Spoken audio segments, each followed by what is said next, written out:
Join the coven.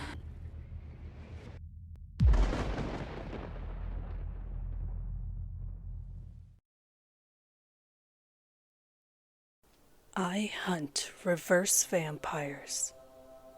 A story written by Cecily 1987. Part 3. I know I left off at the most inopportune time, but it's a lot for me to tell. My time in Hunter Boot Camp all runs together in my memory now. Maybe it was all the stress, all the drugs, all the beatings, or maybe I just like messing with you by stopping the story as soon as it's getting good. After the horrible realization that one of my legs had been chopped off by the harpy, I had fallen into a medically induced sleep. A lot of vivid dreams of bright colors, of screaming monsters followed. Finally, I came to in some sort of medical wing. It was my right leg, from the knee down. She had chopped it off like a skilled surgeon. I don't doubt I received a mixture of medicinal and magic to keep me from dying that day. Mark was the first to visit me, his familiar smile on his sad face. He told me the damage. It was only me, Mark, Voss, and Mika left. Voss had left the infirmary a day before me. Mika had lost a couple of fingers, and Mark made it out with no new scars. This time. He explained to me what happened when Voss and I left the others to push through the maze. Once I heard what happened, I chastised myself for not staying and helping. Mark had none of it though. He said if we didn't press the attack, we would all have been overrun and killed. The black-clad mob that had landed behind all of us immediately cut Nero in half. The mob charmed 2 more students and commanded them to fire on their own. Mark had to shoot and kill Svetlana before she could shoot anyone else. The mob then looked right at Mark and told him to kill himself. Mark said he stood still, trying to resist the urge to put the shotgun barrel in his mouth while the rest of the team fought in front of him. He said only Master Instructor, Mika, and Roland were left. They peppered the mob with buckshot and pistol fire, but he was wearing some serious body armor. Master and Roland finally got hands on him, and the wrestling match was on. They got the sword away from him, but the damn mob had a hidden knife that he slit Roland's throat with it. Turns out Master Instructor isn't a mob, and he was losing the fight pretty badly, getting stabbed numerous times. That's when Mika comes in with only a crossbow bolt tied to the line of a razor wire. She looped it all around him, head and arms and torso. Every time the mob swung at her, she ducked under it and looped him up even more. Master must have figured out the plan and tackled the mob, getting stabbed more in the process. Mika uses her shirt to wrap around her hands and pull the wire tight while the mob is pinned, the wire cutting into the joints between the mob's armor. The wire did slice through her shirt and cut deep into her hands, but she kept pulling. Mark said she watched all 3 screaming and bleeding until the mob went silent. Mark was released from the charm and immediately walked over to finish the mob with a shotgun to the head. "Wow," I said, looking down and thinking, "you got to see Mika with her shirt off?" Mark burst out a laugh. "She had a sports bra on, idiot."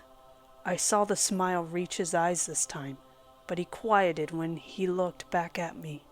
He wasn't even wearing his fake smile. "I thought killing them would feel good, but I felt nothing," he said with a faraway look. "Do you know how hard it was to fight being charmed?" Me, being an idiot, didn't pick up on the context at the time. "I've been there, brother. but you were strong enough to resist. That's what counts. I clapped him on the shoulder. It will all get easier when we get out of this hellhole. Me and you will be the dopest team. Taylor, he said quickly, cutting me off. I need you to promise me something. Okay, I said quizzically. Me and you are the same. We are brothers.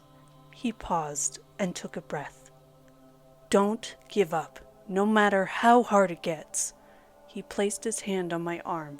That was on his shoulder. I was taken aback by the show of intimacy from him. There has to be justice for the ones we lost. No, more than that, he continued. We need to stop this from happening to other families. We have to stop the creation of broken kids like you and me. We both stared at each other. He slowly removed his hand from on top of mine. His intensity returned to downcast once again. I promise, Mark, I said firmly. We both will save people and avenge our families. He gave a slow half smile and stood up. Remember your word, idiot, he said as he walked to the door. I was confused by the way he was acting. A thought occurred to me. He was torn up over having to kill Svetlana. Hey, I said as he opened the door. He half turned to look at me. You did the right thing. Svetlana would have forgiven you. Don't feel bad about it. That's the thing, bro, he replied. I don't feel anything. And with that, he slipped out the door, leaving me to run through this conversation millions of times, wishing I could have said anything different. Later that day, nurses came in and fitted me with a prosthetic leg. The leg was made out of super light material with runes scratched all in it. Once it was attached, a woman knelt down and whispered into it for an awkward amount of time. I just sat there, quiet, as a woman prayed over my new leg, and the other 3 nurses hummed in unison. Finally, the whispering and humming stopped. This is only temporary, boy, said the lead nurse. Rafe wants you up and ready ASAP. Illusion and sensory spells like this run out fast. And with that, they left, leaving me to walk around the med bay with my new magic leg. I have to admit, I looked like the biggest idiot kicking around and having imaginary fights with my sweet new leg. That's when instructor walked in. I quickly went to attention, and he pretended he didn't see me kicking the air. Rafe wants you, he said. He waved for me to follow, and we walked through the long hangar. It was completely empty and cleaned. How is Master Instructor? I asked.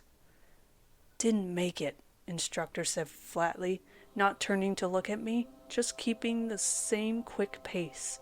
After a couple more steps, he added, He died for you cattle. You better all be worth it. Instructor led me through a side door to the hangar. I hadn't seen the outside in months. The burning sun hit me full force, causing me to shield my eyes. We were in some sort of arid climate. I looked around to see flat land, dirt, and splotches of shrubbery as far as the eye could see. Reminded me of where Walt and Jesse cooked meth in the RV. Instructor continued his pace towards the horizon, marching right towards the setting sun. I was still partially blinded and used Instructor's shadow to let my eyes adjust. Finally, we came to a stop. I looked around Instructor to see Rafe standing with his back turned to me, facing the dying sun. His arms were outstretched, and he was shirtless, soaking in the last of the light. He turned to face me. His muscled body looked to be carved out of obsidian. Last chance, cattle, he said. This is the last of our meetings. Last chance to quit. I half expected this sort of crap from Rafe, fighting me right after I lose my leg. I launched forward after him. The initiative would go to me. He looked at me in the eye and commanded stop. I pushed through his charm. I realized the charm was less effective when you expected it.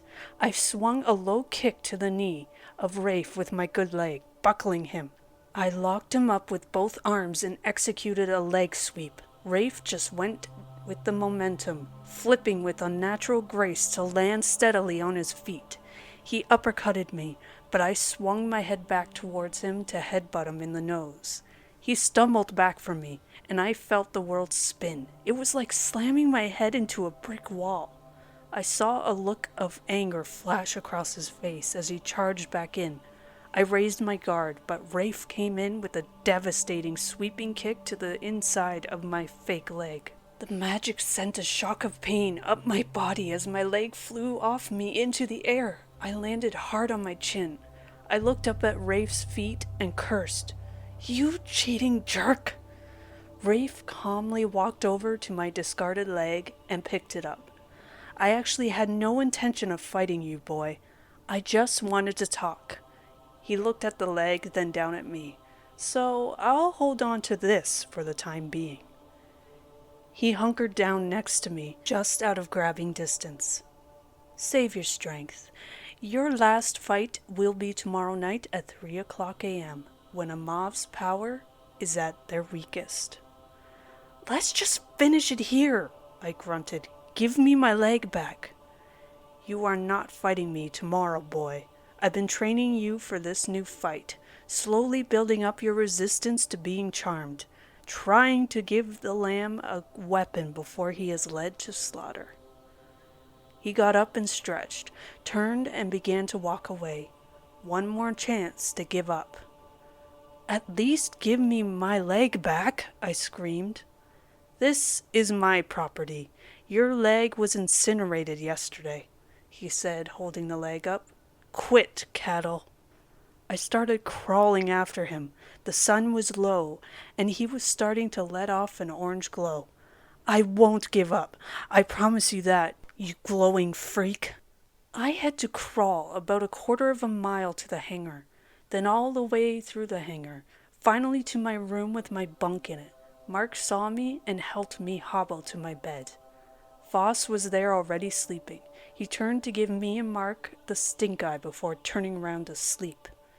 I told Mark everything, all the special training the sadist Rafe was giving me, how he stole my leg and kept badgering me about quitting, how he had some big final fight with me tomorrow night. Mark just listened and let me vent out all my curses and frustration. At the end of my tirade, he asked, "But you remember your promise, the one to never give up?" I looked at him sincerely. "Yeah, bro, never. Screw that bald-headed jerk. We're gonna crush this training." He smiled back weakly. "Good. That's your promise to me. Now go hit the shower. I'm not helping you with that." He walked to a supply closet and pulled out a sweeper for me to use as a makeshift crutch. When I finished my shower, he was drawing on a sketch of his family. I fell asleep fast. I didn't know what challenge Rafe had waiting for me, but I was sure I could beat it. The next morning, instructor came in with crutches for me. Voss sprung to action like we did every morning. Mark lay still in his bed. Instructor screamed at him to get up, but he didn't move. I'm gonna have to move quick through most of this. It's hard even now to write about. Mark took his life during the night. He slit a wrist to hang it over the side facing away from me. Of all the deaths I had to experience in my short life, this one tore the heart out of me. Almost worse than my brothers. I couldn't save either of them. My brother from the monsters and Mark from the ones in his head. Conversations we had the day before played in repeat in my mind. Hindsight was so clear. I was so stupid. When instructor brought a stretcher in for his body and Voss helped lift him, I saw he was laying on his folded sketch of his family. I picked it up and unfolded it. It was a beautifully realistic drawing of his family, smiling and posing. But a new addition had been added. It was a drawing of me standing with his kid sister and mom and dad. Written at the top in his scratchy handwriting was one sentence. Remember your promise. I ain't gonna lie. I bawled like a baby. Instructor and Voss carted him away. They left me alone for the rest of the day. Only Voss came back to say Mark would be buried with the rest of the fallen at the memorial tomorrow. Before Voss left me to my grief, he added, "It takes a different kind of person to do what we do. Mark was not weak. He was stronger than most. Just not like us." With that, he left, and I considered it one of the nicest things he had ever said about Mark. Maybe Voss wasn't a complete Chad jerk. Along came 2 a.m., and I knew my little appointment with Rafe wouldn't be cancelled by my friend's death. So when instructor walked in, I used my crutches to try and stand at attention.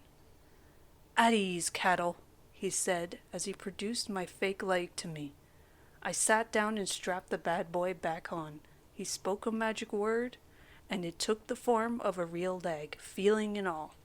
He leaned in close to talk quietly to me. Rafe asked me to equip it with something extra. The ball of the foot is equipped with a makeshift claymore. Detonating it will destroy your leg, but it's your trump card. He handed me a piece of folded paper. This is its verbal activation phrase. I opened it and looked at what it said. "I quit," it read. I was thoroughly confused. What game was Rafe playing? Why would he give me a powerful weapon to fight him? Instructor walked me through the office area to an elevator. The elevator took us up 2 floors and opened to a white hallway with heavily armed guards on both sides. Instructor typed on a keypad to let me into a bright room. There stood Rafe, his arms behind his back. To the right side of the room was some sort of opaque glass wall that divided the room. I could see blurry images on the other side. "This is the moment, Taylor. Everything that has happened has built up to this. All the horror, all the training." I began to take a fighting stance. Rafe raised a hand. "No, you're not fighting me." Rafe clicked a remote, and the blurry glass cleared up to show someone in a kneeling position on the other side of the room. I turned and looked close. It was a large man kneeling down with his long black hair covering his face. His hands were restrained behind his back with the thick, looping metal locks. The man looked up and sniffed the air, a thick metal collar around his neck. It was Armand, beaten and dirty. He spoke in his buttery voice. "I smell cattle on the other side of this glass. Did you bring me a snack to tempt me, Rafe?" I was enraged. He was here? For how long? "This is why we were attacked. His brood was looking for him. We have held him here for about 3 months, Rafe said, as if he read my mind. I have been torturing him for information on his master's whereabouts. Armand is not an ancient maverick, yet his master freed him so he could go out and cause havoc. He granted Armand free will, centuries before he was matured enough. His master is just as responsible for the death of your brother as he is." I looked at Rafe. "Let me torture him. I'll get what you want and kill him." Rafe chuckled. "I don't doubt you can give me what I want. I have tortured him in ways so debaucherous you would faint. He has not bent or given in, but he knows I'm done with him. I was going to execute him tomorrow before the memorial." "So why am I here?" I asked. "You're the carrot," he replied calmly. He agreed to give me the location of his fellow disciple, another apprentice to his rogue master. I'll try torturing answers out of the new apprentice. The only way he would agree to give me this information is if I offered him you. "You just set me up to die," I screamed. "No, we only made the promise to each other yesterday. I am honor bound and compelled to offer you to him now." And in return he will tell me what I want when he sees you. Rafe studied my angry face and continued, I have been giving you special training and the chance to quit every night. I have pushed you harder than any cattle. You're practically impervious to being charmed. All this time you never quit. Now you're scared because it's Armand and not me? I am not scared, I spit back. Good, Rafe said, pushing his shades up. It doesn't matter if you accept anyway. I made a promise. I have too, I stated back flatly. I try to keep these segments short so y'all can digest them in little bits. The next one will have way more action, I promise. I'll try and get it out quick. Next up, my fight with Armand.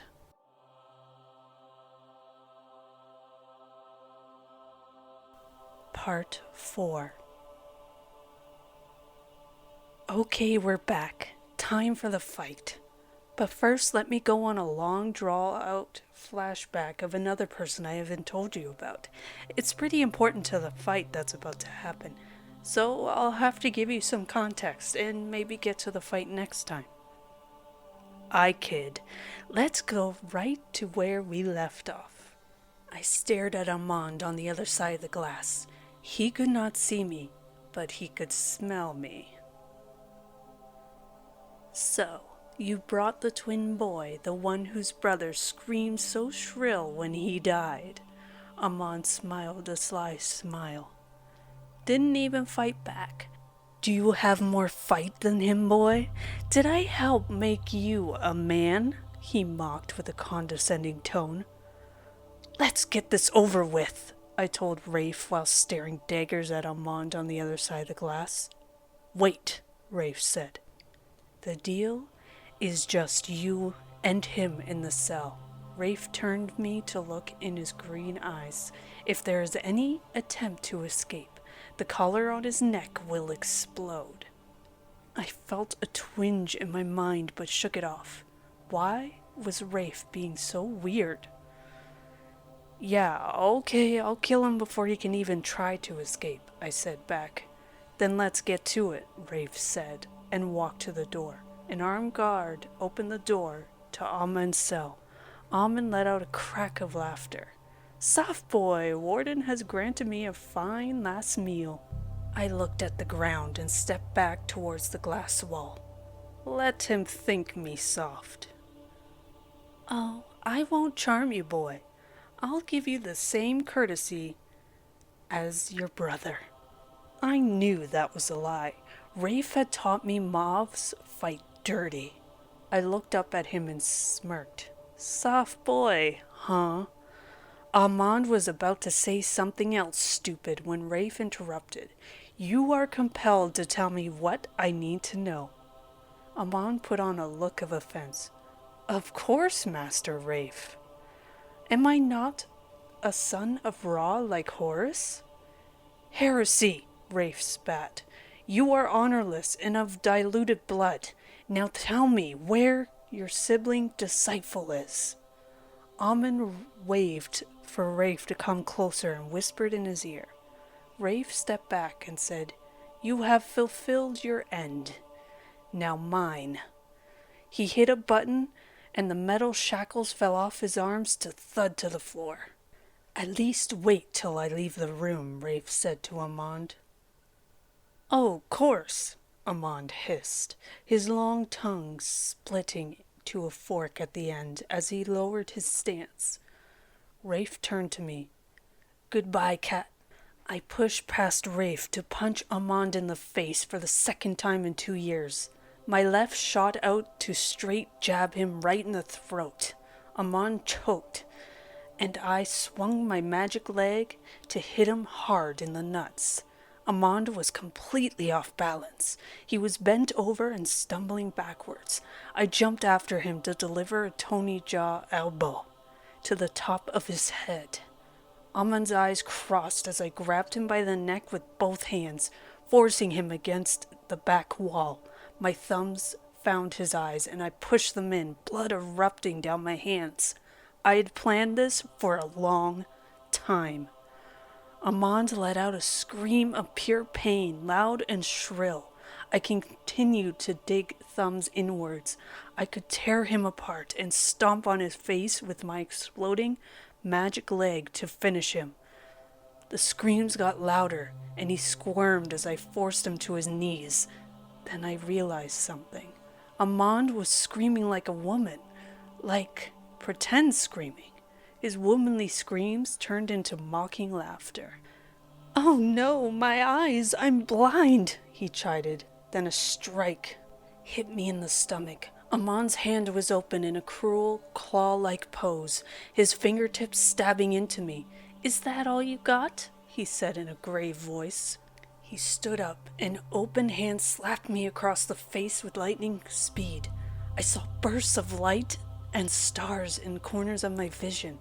He stood eyeless and smiling at me. He shot forward to grab me by my shoulders and slam my head into the roof, the light fixture shattering and landing around me as I hit the ground.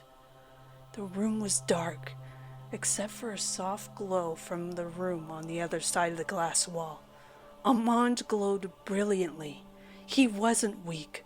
Rafe didn't train me enough to fight this. I was a sacrifice. Rafe had left, and I was all alone with this madman.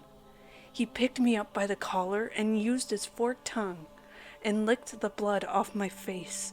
I could smell his horrible breath again. I delivered an elbow with no effect. His glowing face with 2 holes for eyes just laughed. A hand stabbed into my side, and blood poured freely. Amand now licked his hand, holding me out with the other. He was going to take his sweet time killing me.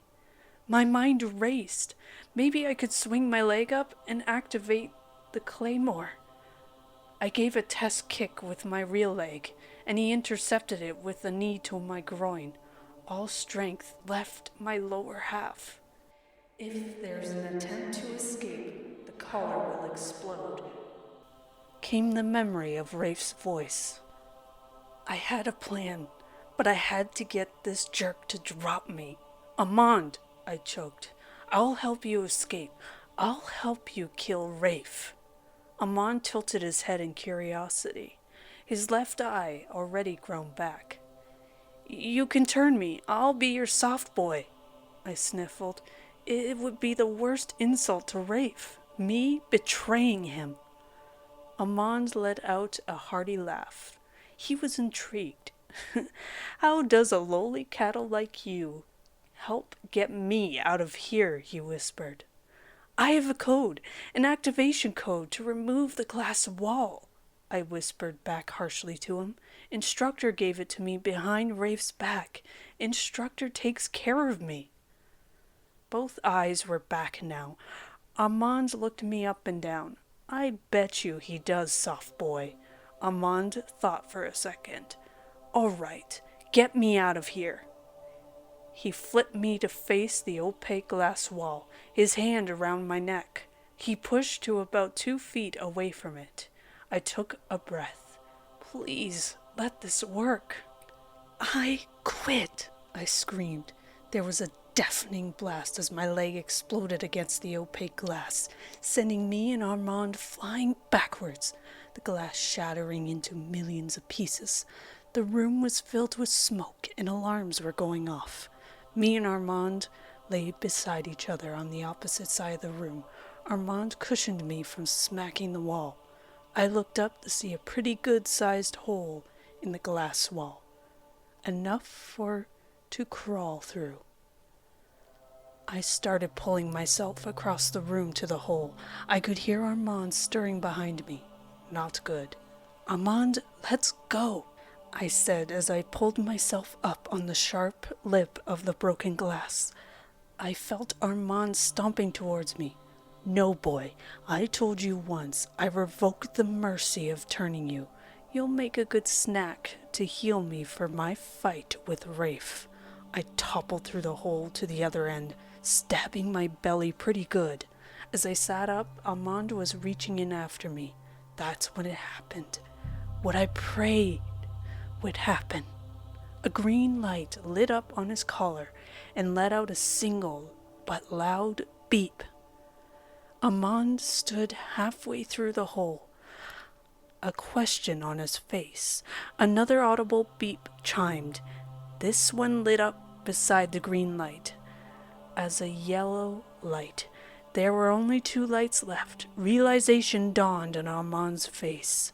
He tried to scoot back through the hole, but I sprung up to catch him by the head and dropped down with him, stone cold stunner style. His collarbone snapped deeply into the glass. I pulled him down further to be sliced by the bottom of the hole even more. He screamed. A third beep. This time the light was orange. I turned to look him in his eyes. "Pull me up! Pull me up!" he screamed, the cowardice creeping into his voice, his charm ability hitting me at full force. I just smiled at him. "Nah," I said as I pulled his hair hard, sliding him down further. The 4th beep was a long, sustained beep, the red light blinking to life. I threw myself back as another deafening explosion happened, showering me with brains and hair and destroying the glass even more. When the smoke cleared, I looked up coughing. The other half of Armand's body was on fire. His head was pink mist all over the room. I laid down and shut my eyes. Did Rafe compel me, or had I figured it out on my own? I doubt he would ever tell me. The door slid open and instructor came in. I produced my hand for him to give me my shot. Rafe stood in the doorway. Things started to get fuzzy with the drugs and magic in my system, but I swear I saw him smile before turning to leave. And that's the end of Armand. Now I'm on to the next big, bad, evil guy. Next up, the last phase of training and the first mission.